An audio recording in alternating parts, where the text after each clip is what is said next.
In your eyes I see forever shining bright. Whispering secrets in the dead of the night. Hey y'all, it's me again.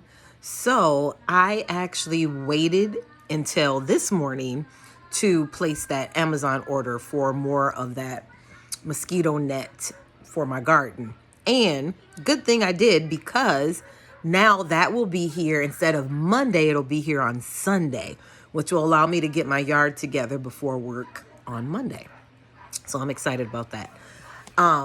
Also, there's a couple things that I ordered that'll be here today. So I ordered a different garden hat that has a mosquito net on it. It's kind of like, it's a cute hat. But that way when I'm working out in the garden with my gloves and kind of all that stuff, I don't have to worry about the bugs bothering me. But I want to tell you, when I was putting up the mosquito net yesterday, those bugs were getting angry. The flies were trying to fly in there. They were like, what is going on? What is this lady doing? She is taking our food away. So those mosquito nets do work. Hey, so I went outside and I moved the garden around a little bit. So what I did is, while I can, I moved the rain barrels because the rain barrels aren't full yet. There was a little bit of rain last night because I can see it on top of the barrel, and there's a little bit of water in the barrels.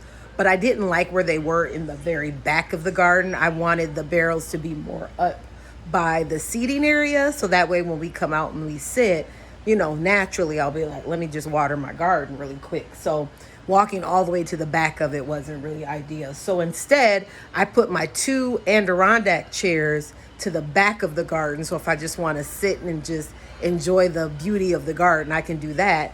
But I need to go get some spray paint, because right now I had spray painted those blue chairs green, and now I want to spray paint them black. So I'm going to work on that next. But I want you to see how I move the barrels around. See what you think.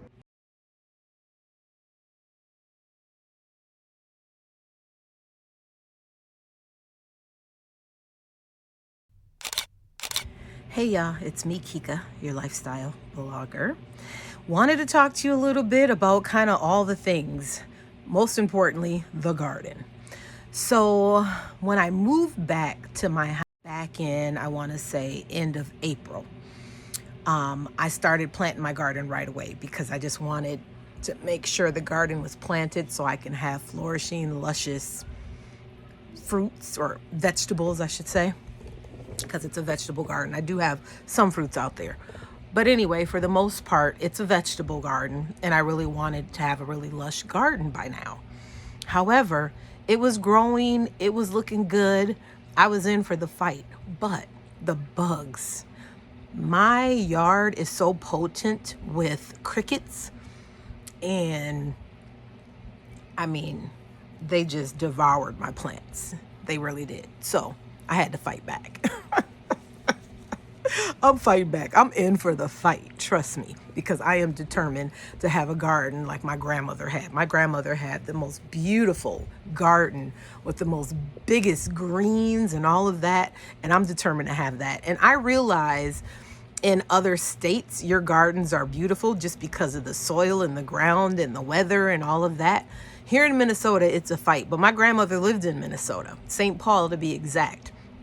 And when I tell you her greens were as tall as she was, I don't know what she did. But of course, I can't get those hints from her. So I've joined a lot of Facebook Marketplace, or not Facebook Marketplace, Facebook groups, I should say, about gardening. And I'm learning a lot.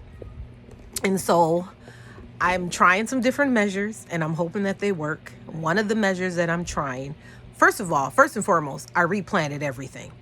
I pruned the plants that were dying off, the branches and things like that, and I just replanted everything, and I'm hoping I can go from there. Instead of using a little bit of seeds in the pack, I just dump it all in because it's a hit or miss, especially in this state.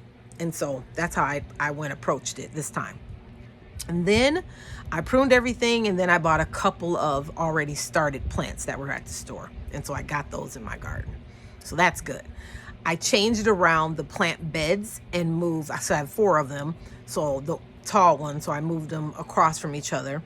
And I just try to organize the garden a little bit better because the way the sunlight is hitting the garden, maybe that has some reason to why things weren't growing as fast. So I had to look at that measure.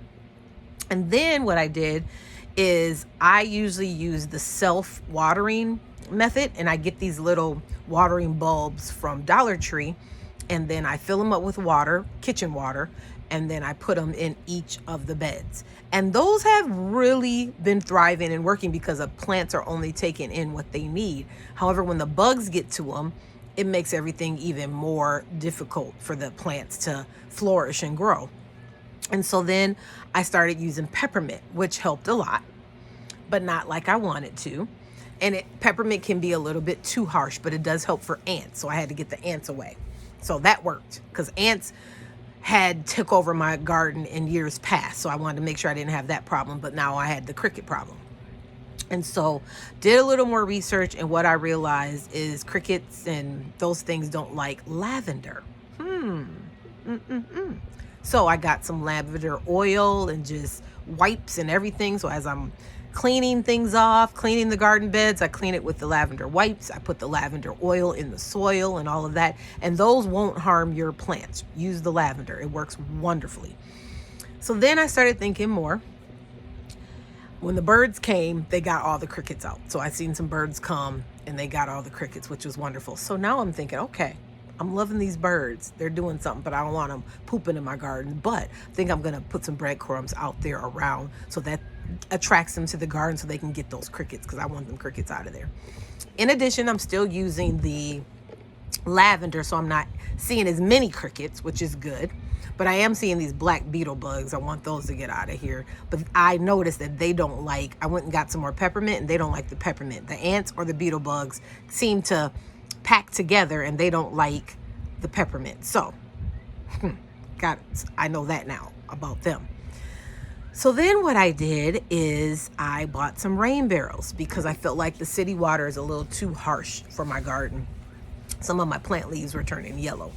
So I got the rain barrels. I got two. They're 50-gallon barrels. I did put them back to back in the back of my garden, but I didn't like that because it just didn't work. So when I'm sitting down in my seating area outside, I want to be able to look at my garden and probably even water it. So I moved the rain barrels before it rains and they get full and I won't be able to move them. I moved them and I got them in the front of my garden where they can catch the rain and everything. And I have my hoses hooked up to one of them. So I absolutely love it. I have the screens on there so no bugs will get in, even though few bugs will find their way in, but whatever.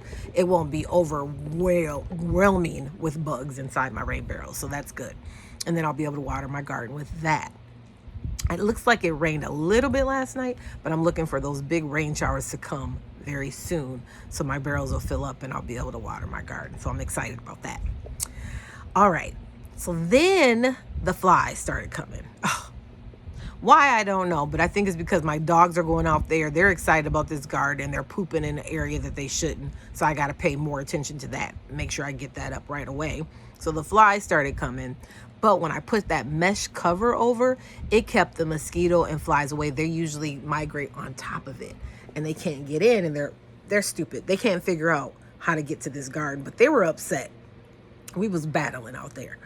So what I decided I'm going to do, since they don't like the peppermint, the lavender, whatever, since I'm using this mesh cover, I'm going to spray that stuff on the mesh cover that's covering the garden so that they won't even think to even go inside. So I'm going to do that next. That's next up.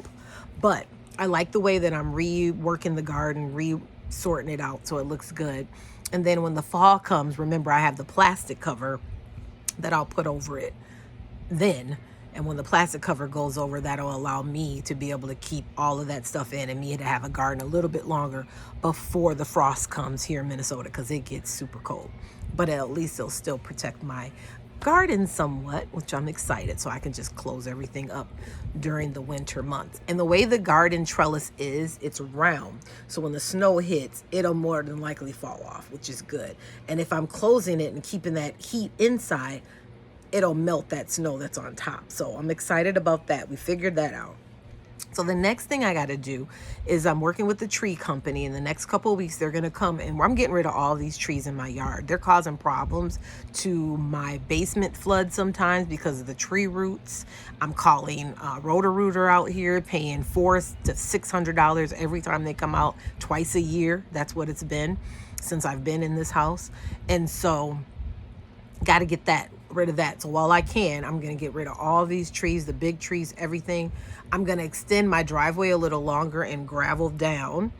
And that way I'll be able to bring my RV home. I was thinking about bringing home in the fall, but I don't know if I'm going to get the chance to because I want to do a good job on the design of my yard. So I'll probably be bringing the RV home in the springtime, but finishing everything up, rocking the driveway and just getting everything right. So then next spring, I'll be fully ready to bring my RV home. And we'll be able to use it next year anyway for the family reunion and things like that. So that is my plan.